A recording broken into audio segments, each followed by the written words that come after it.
Welcome to the second video in our parent education series brought to you by the District 15 School Social Workers. How many times have you been frustrated by repeatedly asking your student to do something? Or how many times have you wondered, is he or she even listening to me? Today we hope to alleviate some of that frustration by introducing a tool called whole body listening. Most of the time when people think about listening, we only think about the ears. Our ear's job is to take in the sounds that it hears. However, if the ears are the only part of the body that is listening, the sounds coming in will make no more sense than what the teachers do or sound like in Charlie Brown. Wah, wah, wah. The act of listening actually involves so much more than the ears. In fact, it involves 8 different parts of the body, each with its own responsibility. So without further ado, we will share with you whole body listening.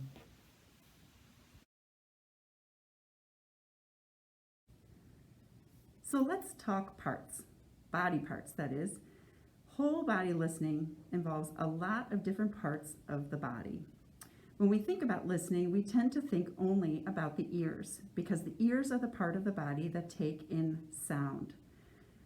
Listening ears are open and ready to hear.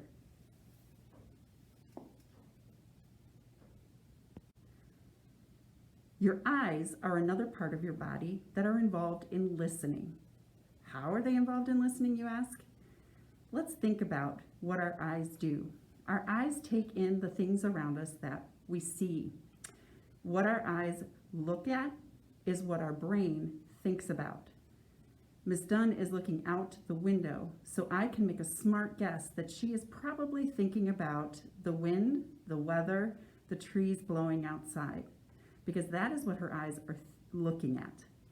Listening eyes are looking at the speaker or the work that the person is completing. Our mouth is another part of our body that is involved in whole body listening. We tend to think of a listening mouth as a closed mouth. We tell people when they're being too noisy to shut their mouth. The problem with that is that a closed mouth can still make noise.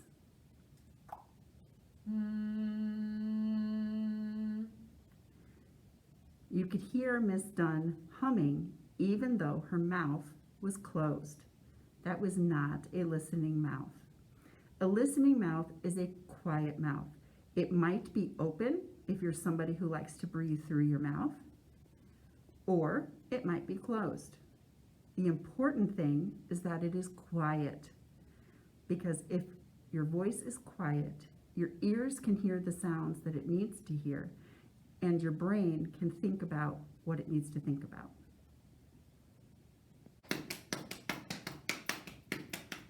Hands are also a part of the body that are involved in whole body listening. Listening hands are quiet hands, and they are to ourselves.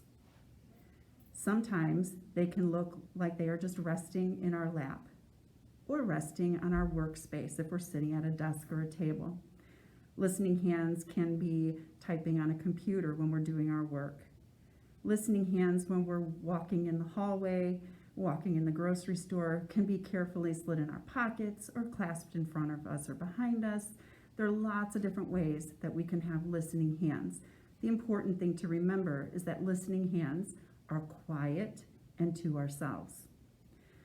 Now, we have to remember that whole body listening is a tool, not a rule. There are some people, children and adults alike, that need to have something in their hands to fidget with in order for their brain to do its job of thinking and focusing. Ms. Dunn is holding a marble tube. It is a fidget we use here at Hall School that kids can have in their hands and just manipulate back the marble in the tube back and forth while they are listening. We can see that Ms. Dunn is showing listening hands because her eyes are looking at the computer, looking at her work.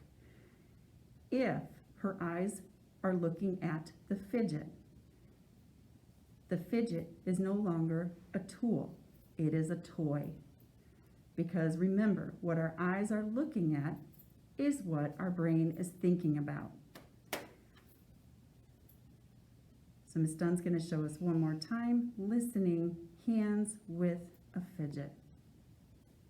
Again, her eyes are back on the computer and she is focused and thinking about her work. Our feet are also part of our body that are involved in whole body listening. Listening feet are quiet and they are resting.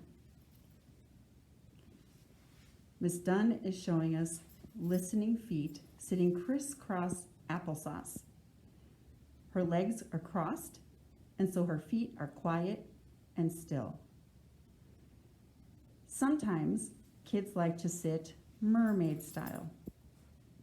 This is also listening feet. Again, Ms. Dunn's legs are folded to the side, so her feet are resting and they are quiet.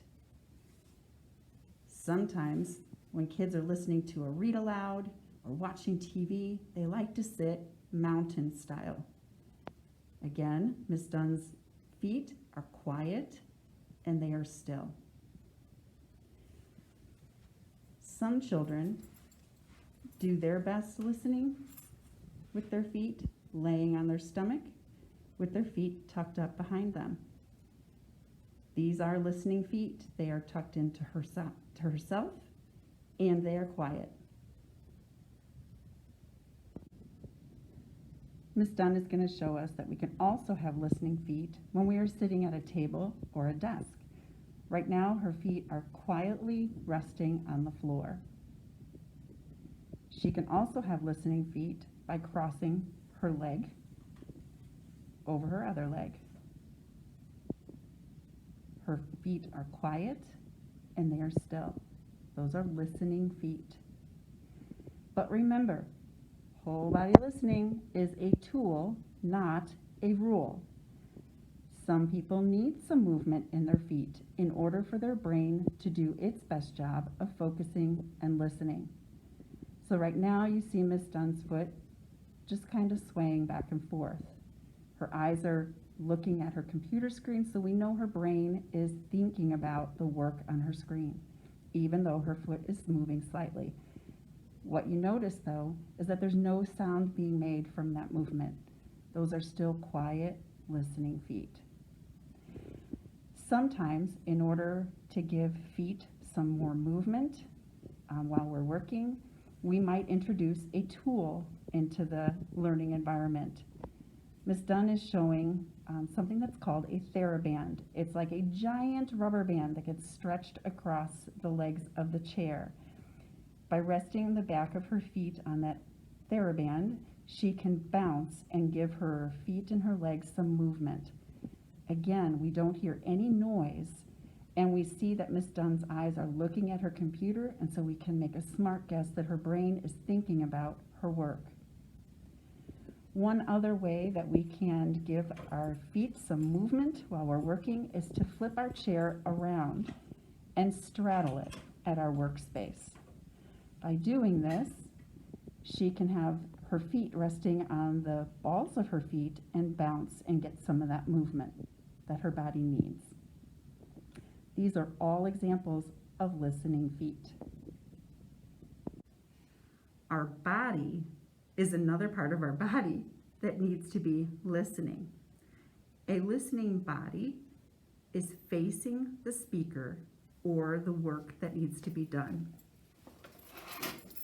Ms. Dunn is now showing us a listening body. It is facing her computer, ready for her to do her work. But remember, whole body listening is a tool, not a rule. Sometimes our bodies need to move in order for our brains to do their job of listening and focusing. Ms. Dunn has put a tool on her chair called a move and sit cushion. That cushion allows her body to move just a little bit so that her brain can focus better. Not everybody needs this kind of a tool, but if you do, It can be something that helps you do your best listening. The last two parts of the body that are involved in whole body listening are your brain and your heart. Those are a little bit harder for us to show you their jobs. We know that Ms. Dunn is thinking about me because her eyes are looking at me as the speaker. A listening brain is thinking about what the speaker is saying. We can guess that Ms. Dunn cares about what I am saying because she is looking at me. And that is whole body listening. We encourage you to use whole body listening language with your child at home. So next time that you want to give a direction to your child, maybe while they're playing a video game, maybe make sure that their whole body is listening. You might want to cue them by saying, "Show me listening hands," or "Show me listening eyes."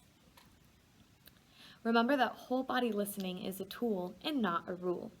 So it's okay if your child is moving slightly from side to side or if they're using a fidget to support their focus, just as long as they're showing that they are listening with their whole body. There is a book called Whole Body Listening Larry at Home, written by Kristen Wilson and Elizabeth Sauter. To further support your child's developing stronger listening skills, we will be providing a read aloud of this book that we will post. Thank you so much for tuning into our second video, and stay tuned for the next video on time robbers in our parent education series. Take care.